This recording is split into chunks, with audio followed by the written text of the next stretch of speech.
আসসালামু আলাইকুম।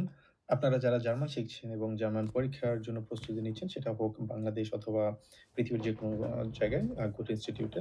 আচ্ছা, খুবই ইন্টারেস্টিং এবং মজার একটা টপিক নিয়ে আজকে কথা বলতে আসছি। প্রথমত হচ্ছে আপনারা যখন পরীক্ষায় যাবেন, তখন আপনাদের এরকম একটা অ্যান্সার শিট আসলে দেওয়া হবে, যেটা পরীক্ষার পরবর্তী সময়ে আপনাদেরকে অ্যান্সার গুলো এখানে ট্রান্সফার করতে হবে।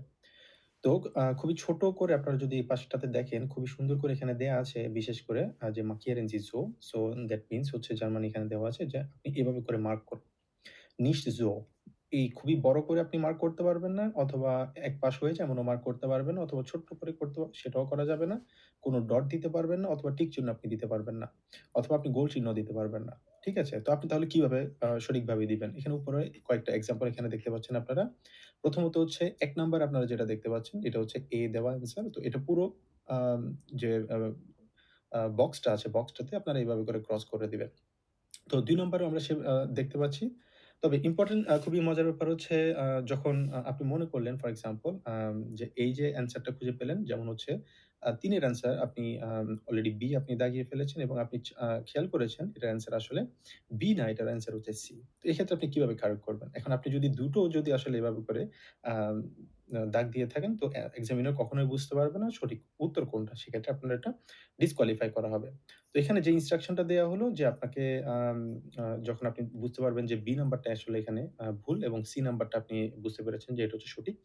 তো সেক্ষেত্রে আপনি যেটা করবেন, এই যে B যেটা আ আ ভুল, সেটাকে আপনি এভাবে করে আসলে আম এই যে মাঝখানে যে ক্রস চিহ্ন আছে সেটাকে আপনি এভাবে মুছে দিবেন। ঠিক আছে?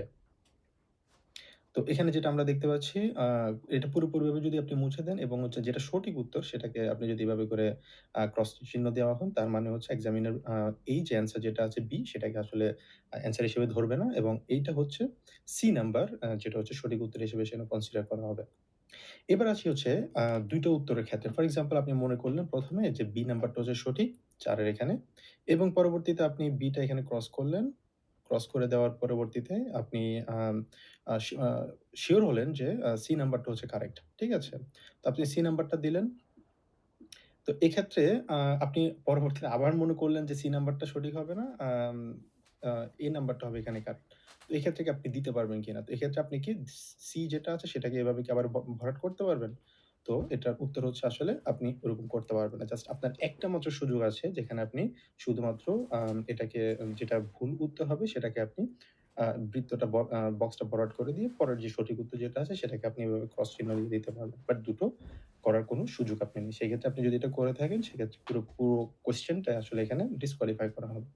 তো সবসময় খেয়াল রাখবেন যে এটা আসলে আমরা অনেকেই আসলে জানি না এবং এটা নিয়ে আসলে আমরা খুব একটা চিন্তাও করি না। বাট এটা খুব ইম্পোর্টেন্ট একটা বিষয়। তো আশা করছি নেক্সট টাইম থেকে যখন আপনারা পরীক্ষায় যাবেন, এই জিনিসটা নিয়ে আসলে আপনারা অবগত থাকবেন। তো সবাই ভালো থাকবেন, সুস্থ থাকবেন। আসসালামু আলাইকুম।